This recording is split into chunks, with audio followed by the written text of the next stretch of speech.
Não é a primeira vez que em Peruíbe aparecem avistamentos e sinais dos chamados OVNIs, objetos voadores não identificados. O senhor mora próximo aqui do local, seu Sérgio? 60 metros. 60 metros.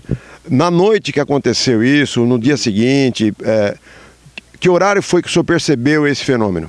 Não, isso aqui aconteceu entre 10h30 e meia-noite, que foi onde teve a queda de energia elétrica. Você entendeu? Deu 2 picos aqui, caiu uma fase, né?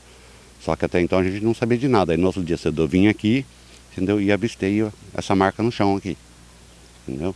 Né? Inclusive chamei o vizinho que estava aí, um senhor de idade já de 70 e poucos anos, um japonês, e ele estava passando mal e falou que passou uma luz em cima da casa dele, clareou toda a casa dele, né? Até na rua, só que lá na frente da rua não era essa luz clara que penetrou na casa, era uma luz verde, entendeu? Né? E até ia levar ele para São Paulo no dia seguinte, porque ele é um senhor de idade, e ele falou, não, eu tenho, né, um seguro que vem buscar, se caso eu passar mal eu ligo para eles vêm buscar, né? Entendeu? O senhor estava falando de alguns efeitos que o senhor sentiu logo que o senhor esteve aqui no local. Que efeito foi esse? Veja bem, que depois de uns dias, uns 3, 4 dias depois, né, que meu filho publicou isso aqui, que eu pedi para tirar foto de cima do telhado, aí ele publicamos até por brincadeira, né? Entendeu? Aí veio uns ufólogos, acho que biólogos também, né? E eu ajudei. São pesquisadores que estiveram aqui no local? Isso. E inclusive não só eu, eles, você pode até entrevistar eles, que eles passaram mal, teve ânsia de vômito, tontura, entendeu?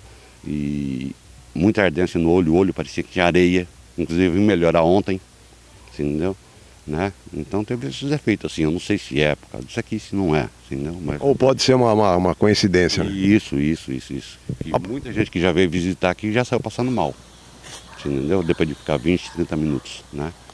E a primeira vez que o senhor teve um contato aí com esse tipo de fenômeno, senhor Sérgio? Eu foi a primeira vez, mas agora tem um vizinho da frente de casa que disse que já viu uma nave 9 horas da noite, não atravessou a rua para me chamar, porque ficou com medo de atravessar a rua, né? Inclusive, se puder filmar, em cima daquelas áreas, uns 300 a 500 metros para cima, entendeu? Ele ficou no canto do poste ali e ficou com medo de atravessar. Ele foi me chamar no outro dia, 7 horas da manhã, para me falar. É um senhor também de 70 e poucos anos de idade, que não é morador aqui, né? Então, essa área aqui, então, já não é a primeira vez que acontece esse tipo de fenômeno? Esse tipo aqui, sim. Agora, a aparência de coisa... Avistamentos já houveram, mas aqui, no caso, é sinais, né? Entendeu? Avistamentos já houveram, na última rua lá embaixo, né? Essa área aqui é uma área de taboa, né, seu Sérgio? O senhor estava me relatando que o nível de água era bem mais alto e depois desse acontecimento a água desapareceu? Abaixou, entendeu? E segundo os estudiosos que vieram aqui, colheram a amostra, entendeu? E está queimado a taboa, a ponta da taboa. Um dos pesquisadores e consultor da revista UFO brasileira, uma revista que acaba sendo internacional, o Saga que já esteve aqui com pesquisadores, com as pessoas que estudam esse tipo de fenômeno. E o que você acha que ocorreu aqui, Saga? É um assunto já reincidente em Peruíbe, com as características iguais a que ocorreu no São José e que ocorreu também lá na Austrália em 1969. E chegando aqui, né, chegou eu e o pesquisador da revista UFO, Paulo Pilon, nós se deparamos com essa realidade, que era algo meio estranho e que estava a princípio duvidoso, correto? Bom, eu procurei interditar, como vocês estão vendo, toda essa área para preservar o local, como o terreno é particular, e aqui é um terreno particular também. O senhor Sérgio, que é o morador que me mandaram as fotos, através do filho dele, ele veio comigo aqui, me auxiliou nessa interdição e ajudou na preservação do local. Comuniquei à prefeitura, através do prefeito, sobre esse fato, que foi comunicado aos outros diretores, etc. Tal. E ao vir para cá, eles até me pediram, olha, você tem como conduzir essa pesquisa? Eu falei, já estou conduzindo pela equipe UFO, né? Eu preciso só preservar este local. Bom, e os relatos aí com relação a possível avistamento do vizinho? Isso depois veio com o tempo, conforme você esteve aqui, é que a pessoa te procurou e deu o depoimento? O relato é que no dia 7 para o dia 8 começou a luz piscar e de queda de energia. a partir das 10h30, 11 e pouco. Depois das 11h30, houve um blackout na área toda e todo mundo ficou meio assustado. O senhor então resolveu deitar aqui no quarto dele, que tem a janela voltada para cá, é uma janela de madeira com frestas. E quando ele entrou no quarto, ele escutou um estrondo junto com a esposa dele e um clarão que saía daqui, porque o clarão invadia as frestas ali da janela. E era um clarão meio esverdeado, azulado, não era de cor branca, tá? Ele resolveu dormir porque estava escuro, não tinha o que fazer, só que a esposa dele ficou com medo e não conseguiu dormir. E nesse intento, a esposa dele narra que a casa dele simplesmente ficou completamente iluminada por dentro. Uma luz que não sabia de onde que vinha. E essa luz, ela se movimentou sentido do terreno para a rua. Conforme a luz passava, ia ficando uma sombra na casa, na parte de trás, onde a luz passava. E foi indo, passou pela casa muito lentamente. Quando a luz saiu, quando a casa ela voltou a ficar escura, ela correu para a janela e foi olhar para a rua. Quando ela olhou para a rua, ela conta que a rua estava com uma luz completamente esverdeada. Estava verde a rua. Ela conta, estava completamente uma luz esverdeando a rua toda. Ela se assustou muito, voltou para dentro e não conseguiu dormir. E o ruído continuou ou foi só um estampido? Ela conta que ela escutava um tipo de um assobio, como se fosse um vento muito forte e um assobio. Um assovio que incomodava muito ela. Correto? Ele nos narra, inclusive, que o pé de mamão dele estava cheio de mamões. Esses mamões simplesmente desapareceram, porque nem no chão foi encontrado. Isso é um fator que a gente achou muito interessante até.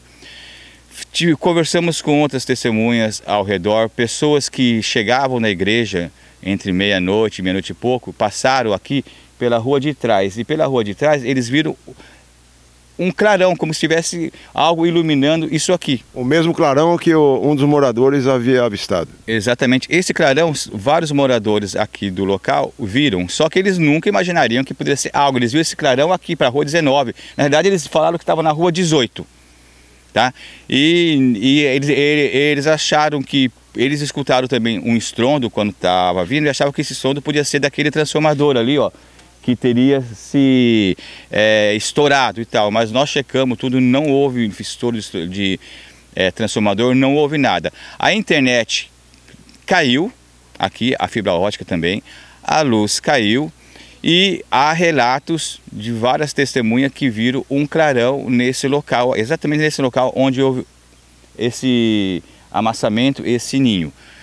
Nós pesquisadores já colhemos tudo que tínhamos que colher, estamos cientes que houve um fenômeno ocorrido aqui, que esse fenômeno de forma alguma ele é de caráter natural, ou seja, por vento ou feito por humano, por pessoas passando tábua, isso, etc., porque ele tem suas características próprias. Foi colhido o material, foi levado lá para São Paulo através do biólogo que está com a gente, o Paulo Aníbal, e foi verificado que as pontas e essas flores da taboa, de lá para cá, sofreram queimaduras por um calor, tá? Um vapor calorífico, algo em torno de 100 graus, ou seja, as folhas chegaram a queimar as pontas delas. As pontas realmente se apresentam queimadas mesmo, né? E isso também é um fato estranho. Eu vou te apresentar, mostrar o material que nós colhemos e o material que foi feito a pesquisa. Se você pegar e tentar queimar uma ponta de uma folha dessa, ela vai simplesmente desaparecer, ela vai virar jornal queimado, um modo de dizer. E essas folhas chegaram a uma caloria de até 100 graus, ou seja, e não se desintegraram. Então, nós estamos dentro da tese que houve um possível pairamento ou pouso de um objeto não identificado neste local, sim. Bom, os pesquisadores da revista UFO, as pessoas acostumadas com esse tipo de fenômeno estiveram aqui, evidentemente. Esses dados coletados na cidade de Peruíbe, nós sabemos que são vários fenômenos que já ocorreram aqui no município. Esses dados são coletados, são levados para a revista UFO, são fotografados, material recolhido, e isso vai para onde, Saga? A equipe é composta por vários profissionais que trabalham no Instituto Nacional de Pesquisas Espaciais, que é o INPE, no caso o Ricardo Varela, tem o Tony Inajar, que é um perito criminal, né, e biólogos do estado de São Paulo. Então, utilizando as ferramentas da profissão, cada um toma uma posição. E nós, como pesquisadores de campo, também tomamos a nossa posição de vir, colher o material, fotografar, analisar tudo. Esse material está sob análise, alguns dados nós já temos, já existem algumas teorias levantadas sobre esse caso, e isso tudo vai ser divulgado agora na própria revista UFO, que nós devemos terminar esse trabalho em mais ou menos 48 horas agora. Tá? Então tudo que é feito é analisado, mas fenômenos que a gente não consegue explicar, o que a gente faz? Primeiro a gente tentamos mostrar que é humano, que é um fenômeno natural. Eliminando toda e qualquer outra possibilidade, é isso? Exatamente. Quando nós eliminamos todas as possibilidades e não há mais possibilidade nenhuma, aí sim nós retratamos. A princípio, né, trata-se de um possível pouso ou pairamento de um objeto não identificado nesse local.